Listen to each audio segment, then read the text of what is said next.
I'm John Coyle. Welcome to AutoNation Drive's new head-to-head feature. In this corner, we have the 2019 Honda Pilot. As the biggest crossover in the company's stable, it's what Civic fans long for once they have kids. Next, we have the 2019 Toyota Highlander. It's all the versatility and reliability of a Camry, but bigger. Honda and Toyota both have fierce fan bases. So will the Pilot fly into your heart, or will the Highlander be the one you need? Let's look at the engines, interiors, standard features, and pricing to find out.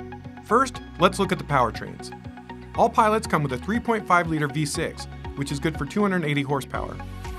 The top two trim levels, the Touring and the Elite, are fitted with a 9-speed automatic, while a 6-speed gearbox is standard. Front-wheel drive models deliver an EPA combined rating of 22 miles per gallon, while all-wheel drive models take a slight hit and come in at 21 miles per gallon combined. Unfortunately, there's no hybrid option.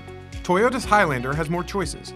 First, there's a 185 horsepower 2.7-liter 4-cylinder mated to a 6-speed, and a 295 horsepower 3.5-liter V6 packing an 8-speed. It's smart to opt up, however, as the smaller motor won't save you at the pump. The comparatively equipped V6 actually scores 23 in EPA combined testing, one better than its 4-cylinder sibling.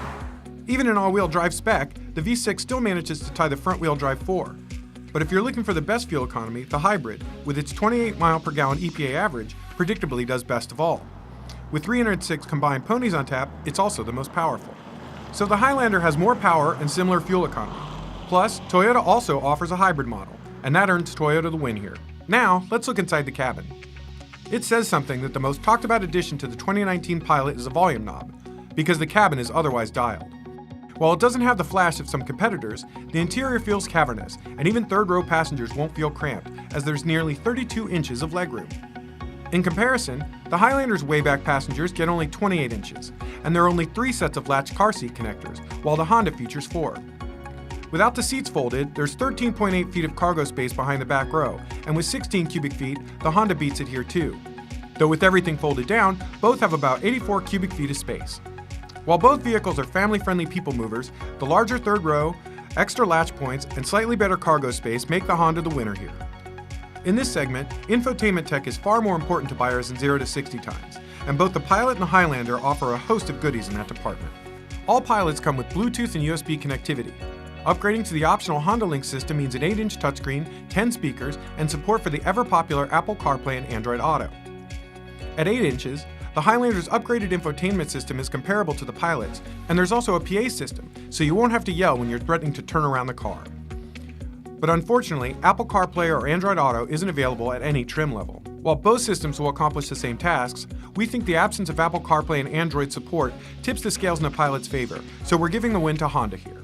Safety-wise, the Pilot comes standard with high-tech features like forward collision warning, collision mitigation braking, and lane departure warning, while blind spot monitoring and rear cross-traffic alert are optional extras. Blind spot monitoring and rear traffic alert are also extra on the Highlander, but the Toyota Safety Sense Peace system includes pedestrian detection, along with automatic emergency braking, lane departure warning, and adaptive cruise control. Both of these vehicles earned 5-star ratings from the National Highway Traffic Safety Administration, so this is a close one. But we think the Toyota's slightly more robust list of standard features gives it the edge. Now, it's time to talk price. This is a tough call, but we're going to hand it to Honda here. Even a well-optioned V6 model is still cheaper than the comparable Toyota, and we don't think most folks will notice the Highlander's slight power and efficiency advantage.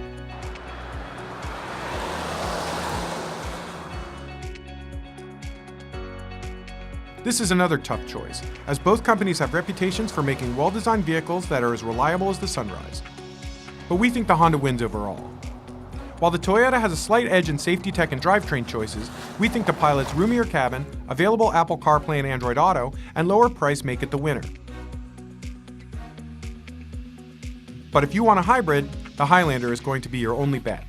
Of course, you shouldn't buy a car without a thorough test drive. So if you're deciding between the Honda Pilot and the Toyota Highlander, visit AutoNation.com to find a nearby dealer. Which do you think is the best choice? Leave a comment below. Also be sure to subscribe as we have more head-to-head comparisons coming up. I'm John Coyle. Thanks for watching.